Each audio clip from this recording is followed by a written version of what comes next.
Hi, I'm Brian Zelmer, Director of KU Presents at Kutztown University. During the 2018-2019 season, KU Presents is celebrating its 30th anniversary of bringing professional touring artists to the community. In this mini-series, we'll take a journey in time to explore the many behind-the-scenes stories of our first 30 years. In this episode, we'll hear from many of our longtime subscribers and staff as they share some of their favorite memories and talk about the performances that had a lasting impact on them. There are so many. It's just so hard to pinpoint one memory. There were so many amazing world music performers, so many amazing dance companies, so many great theater performances, so many wonderful classical music performances. Ellen Finks and I are friends, and we've been friends for a while. We share our birthdays. So we take a little trip oftentimes on our birthdays, but one of the trips we took was so that she could preview some shows up in Manhattan. So we got to see Body Vox, and then we hopped into a taxi before Body Vox was even done performing and went to another show up on the Upper West Side. But I was insistent on Body Vox coming because I liked that one. She got them. There were a lot of really great shows. I will say that before I started working here, I wasn't necessarily a fan of dance. My first season we had Momix, and I loved what they did. And there were several other dance performances after that that really kind of swung me over to be a fan of the dance genre. Oh, Pilobolus, all those, they're marvelous. And Capital Steps, I never laughed so hard in my life. That was great. Yeah, they've all been. The Irish dancers were wonderful too. Mm-hmm. I really enjoyed that show too, yes. My favorite performances would probably be ones people would not normally expect. They were again surprises to me, artists that we knew were going to be terrific, but then had a little extra special spark that came to the performance. One of them was Bela Fleck and his wife Abigail Washburn. I thought was a fantastic performance. One of my favorite Broadway performers, Ramin Karimloo. And when he was able to sing from Les Miserables, there wasn't a dry eye in the audience. And I also enjoyed, of course, Audra McDonald, an unforgettable performance, not only for myself, I think, but for the community and for the region, bringing her to the university and having everyone just experience her amazing vocal presence and her amazing persona. Trombone Shorty was really interesting for me because I know that was a show that was really large and in charge and was perhaps a very big change from what some of the normal attendees would have expected. It was a loud show, I remember, but what a performance that was. Really impressive, and just one example of the quality entertainment that KU Present brings to the table. Probably the most memorable KU Presents performance was my very first one as president of Kutztown University, and that was Trombone Shorty. Now, I've gone to an awful lot of performances at universities over the years, but I didn't have any experience near what I had here at KU when I arrived that evening. Every seat in the house was full, standing room only, and Trombone Shorty just took command of that audience from the first moment. And the audience members were dancing in the aisles, dancing down on stage, in front of the stage. And people were on their feet for most of the concert, and it was just spectacular. I think the most memorable show was, I think it was 2 years ago, there was a marimba concert. And it was like this entire 100 musicians playing marimbas. And it just blew me away. It was just fabulous. Oh, I can say right away, the most surprising show was Chanticleer. I was blown away by their incredible strength and range of voice, and that they did this whole program a cappella. I sang in an a cappella choir, so I appreciate the kind of practice that takes to blend together, and Chanticleer was amazing. One of the best performances was when you had the, I guess it was the Army Band. That was wonderful. And they are available, and I hope you get them some more. At my first show here at Kutztown University, it was at Ursa Minor Cafe, and I was able to meet Paul Lilienthal. He was the sweetest man, and he came up to me and he pulled me aside and said, you really need to bring that Canadian brass back. They're awesome. And in fact, the following year, we did just that.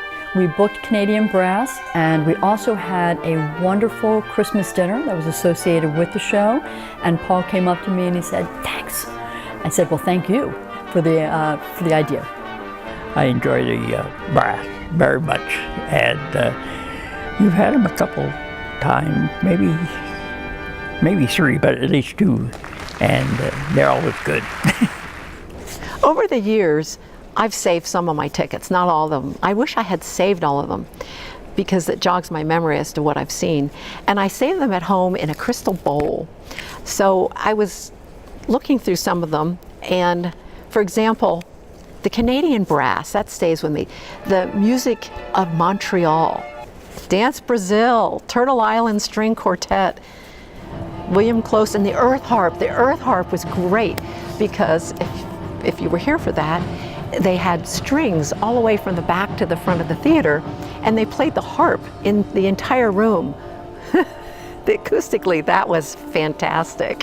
The gentleman who came here and had wires strung from the stage up to the back of Schaefer, and the voice was incredible. It was an amazing kind of experience, almost chilling to the back when that sound came through. So that was quite an invigorating concert. I've just been exposed to so many genres that I really was not familiar with. Yamato Drummers comes to mind. That's something that I probably would not have gone to buy a ticket for, but I would now, or another taiko group. We've just had some really amazing performers. Roseanne Cash was here a couple of years ago and just gave an amazing performance. There have been some great experiences I remember over the 30 years as an audience member. I remember back to when Tito Puente, when he was still alive, brought his Latin band here, and the energy and the excitement that exuded in Schaefer Auditorium, and actually at the end people getting up and dancing in the orchestra pit and in the aisles, and just an electricity like one might find at a Latin venue for a concert. So exciting as an audience member. Two things that come to my mind that I would not necessarily have taken the time or spent the money to see was taiko drumming, but wow, that is awesome. And Pilobolus, I really had no idea what that was all about, but seeing them, those are just two that quickly came to mind. All the shows are really good. I like the dance shows, the big band sound. They're all really good. For me, I really liked the drummers, the big drums and the various ones they had. I absolutely loved the ukulele player. I mean, I actually thought, boy, this will probably be a long night with just a ukulele. Oh my God, it was so awesome. And I just never expected it, and it was such a treat. And of course, I love the Broadway stars that you've brought in too. I mean, there's so many, it's hard to say, but those are some of the ones I really liked. One of the shows last year was Jake, I can't even remember his long last name, but he played the ukulele. And I you know, to me a ukulele is kind of like a kid's instrument. And I could not believe what he got that instrument to do. It was fabulous. The opening celebration that was Eric Schaefer, where he brought in 4 Broadway celebrities to perform a medley of Broadway shows. I really liked that, and I never saw myself as a Broadway person, but I thoroughly enjoyed it. Certainly Bela Fleck, Abigail Washburn, I like that just because of, you know, the intimacy of it. It was just, you know, kind of Americana type music, and it was just rich, you know, it had that quality to it. The shows that would have had an impact on me are those that have challenged not only my thinking, but also have entertained me. I respond to shows that are intellectual in nature, such as Capital Steps with its political humor. As a conductor, one of my fond opportunities was to return to Kutztown University in 2014 following my retirement, conducting the Reading Pops Orchestra, which I'm still involved in, and presenting an all Gershwin program featuring a fabulous concert pianist, Clipper Erickson. One of the children's series performances that was really for the whole family was The Snowman. That's something that Andy Cassano brought to KU. Was one of his favorite children's movies. It really was a holiday extravaganza. The University Jazz Band performed, the orchestra performed. We had members of the children's chorus from Reading come up, and I would invite a guest artist to come and sing a solo, and then towards it was this montage of different Christmas music that was happening in the first half, and in the second half we played the movie The Snowman, which is my personal favorite holiday film, and the orchestra played the underscoring and the children's chorus sang along. It was really a wonderful opportunity for students to see what they must do to coordinate with a live film project. And it was just a great opportunity with collaborating with the Berks Classical Children's Chorus, which they were referred to at the time. It's the Berks Youth Chorus now, in the Walking Through the Air.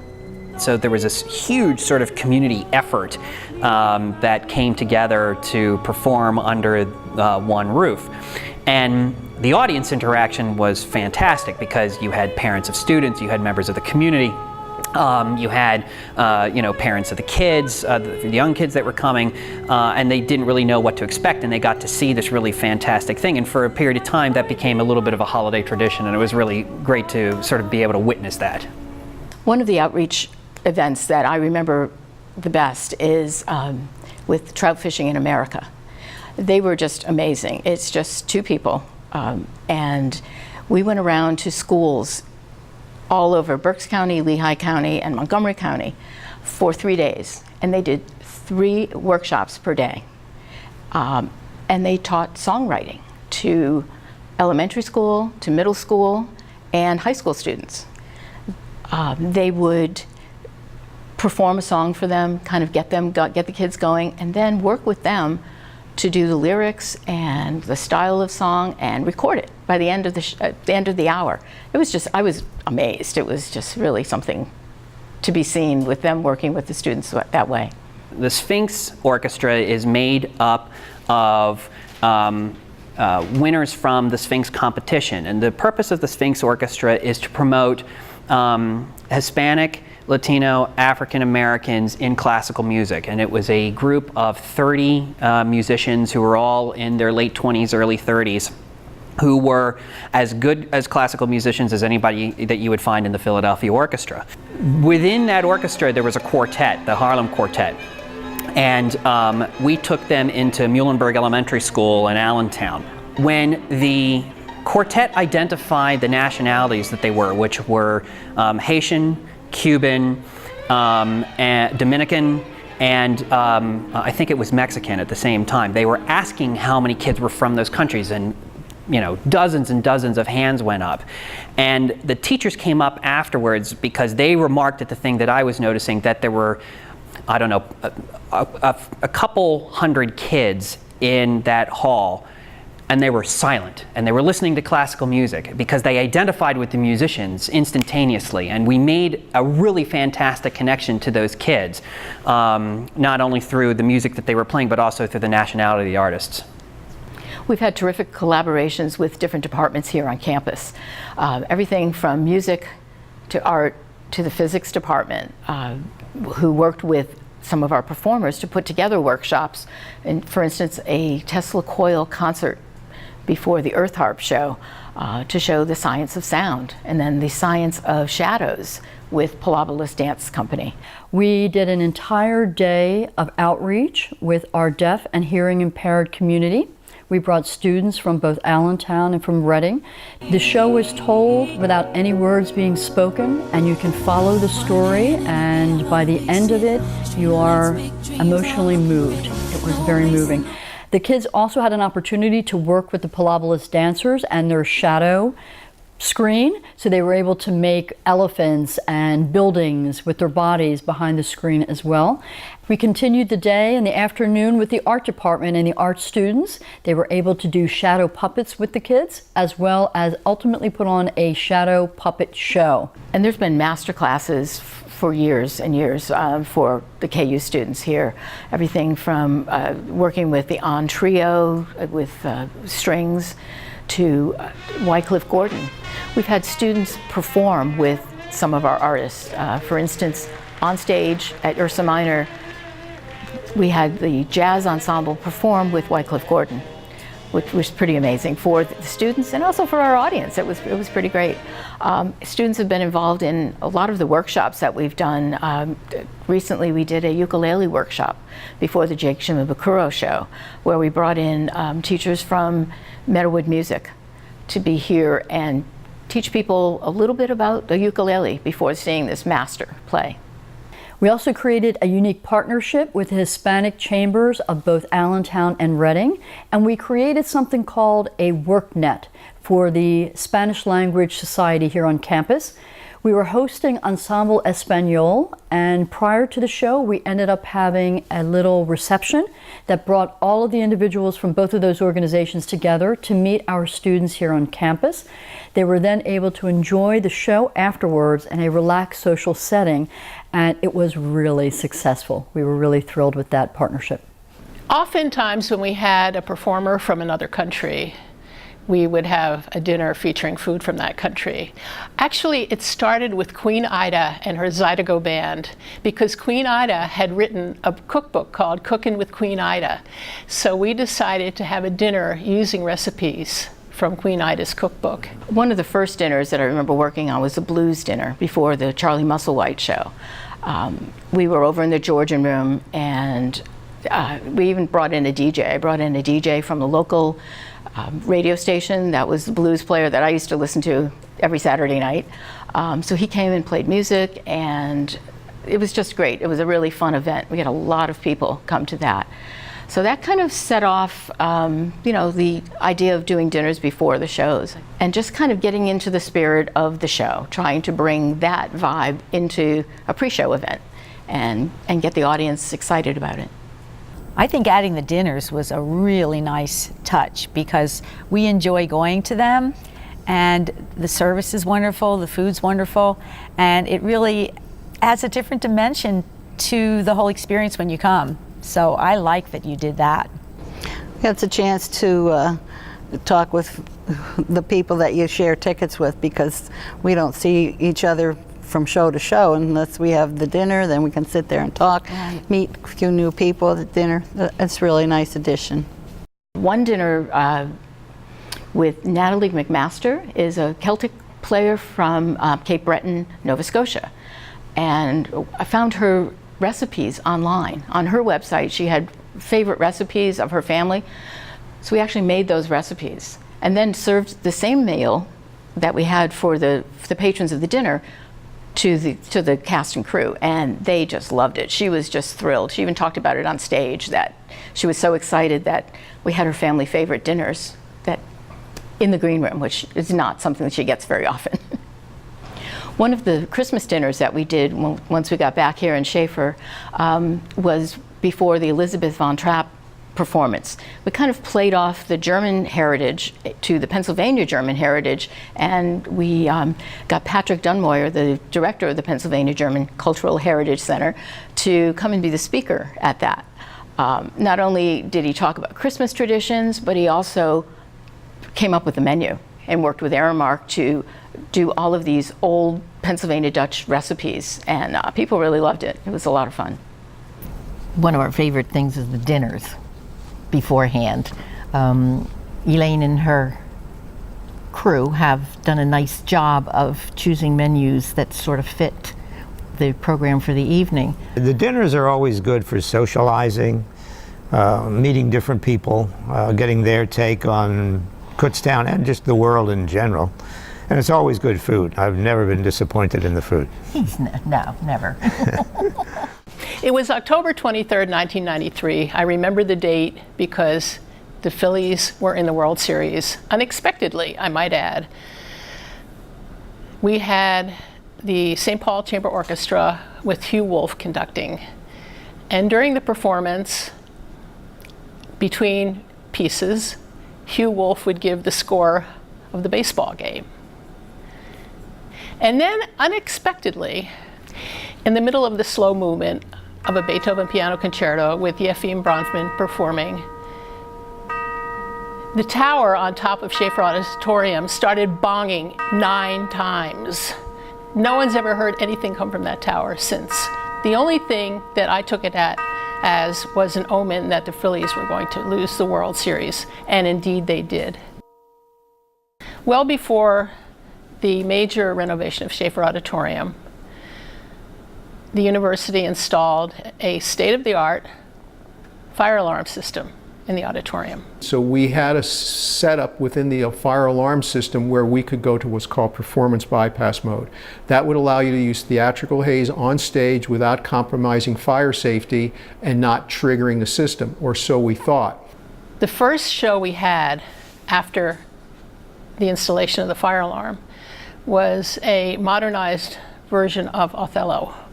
It took place during the Second World War.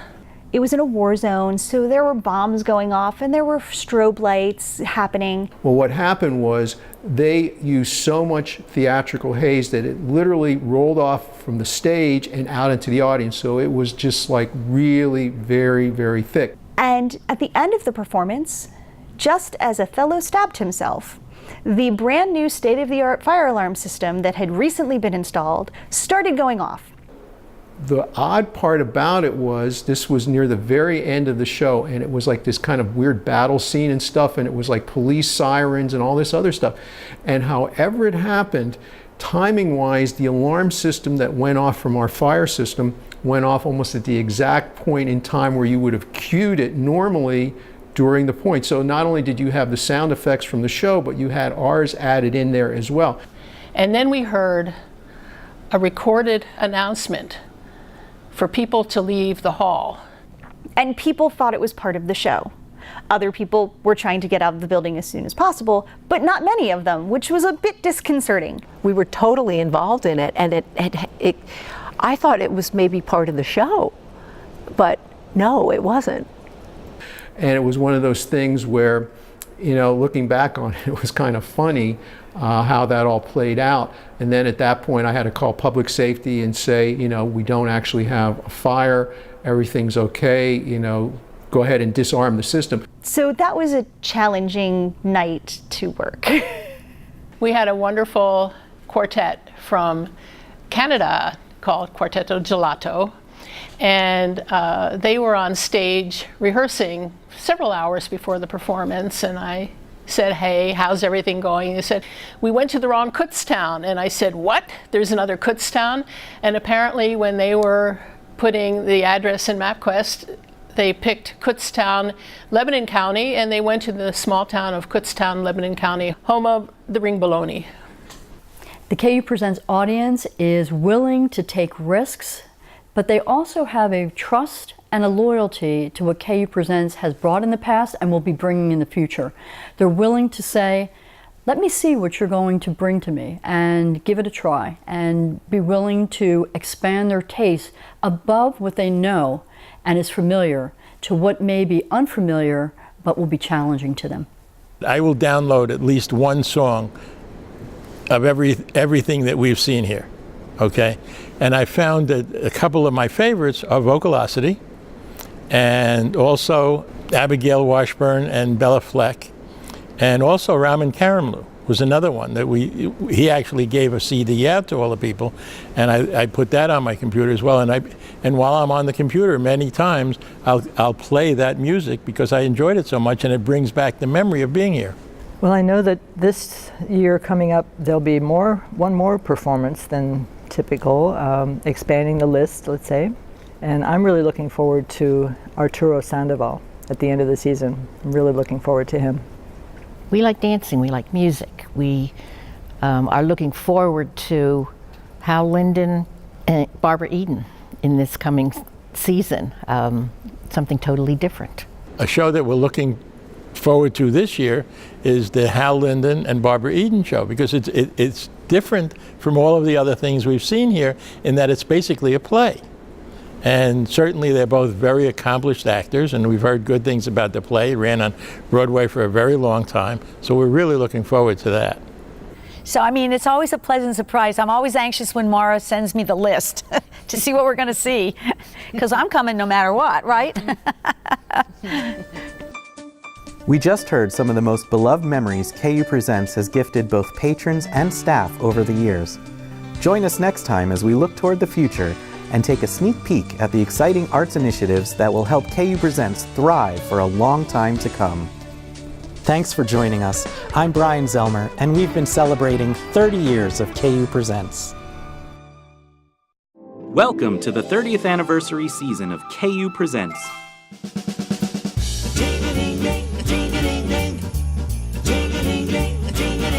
We're having a swinging little party with all of our friends. We're hoping you dig the invitation, make a plan to attend. We're gonna be singing jingle bells until the holidays end. A swinging little Christmas time.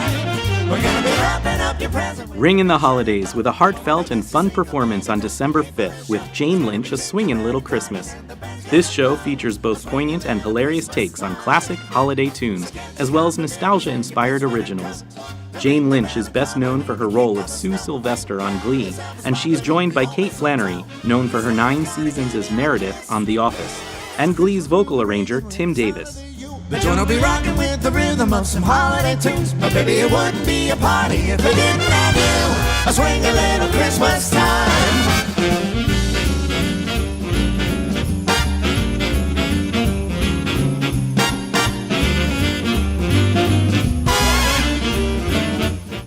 Just in time for Valentine's Day is A.R. Gurney's famous Broadway play, Love Letters, on February 13th.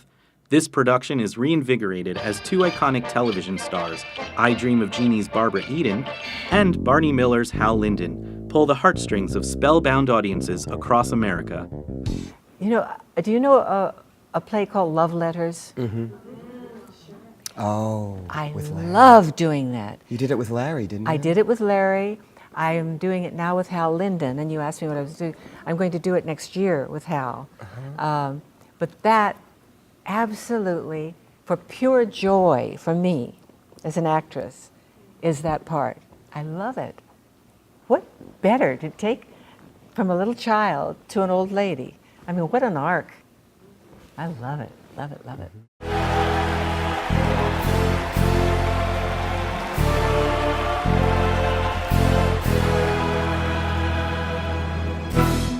Join us March 21st when guitar virtuoso Benesse features Fuego, the Latin river dance. Fuego features the passion and grace of flamenco dancing combined with fiery Spanish guitar. A beautifully charming and romantic Spanish village is the backdrop for Benesse and his stage full of musicians and dancers.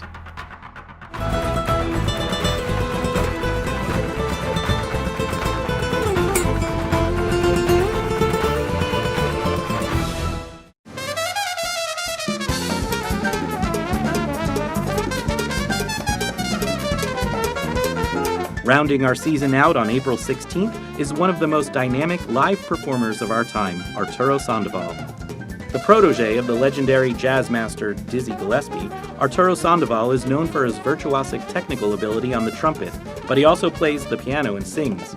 Don't miss one of the most brilliant, multifaceted, and renowned musicians of our time, Arturo Sandoval.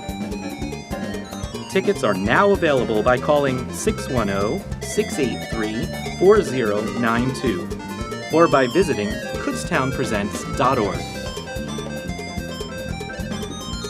Thank you to Berks Community Television and all of the KU Presents season sponsors.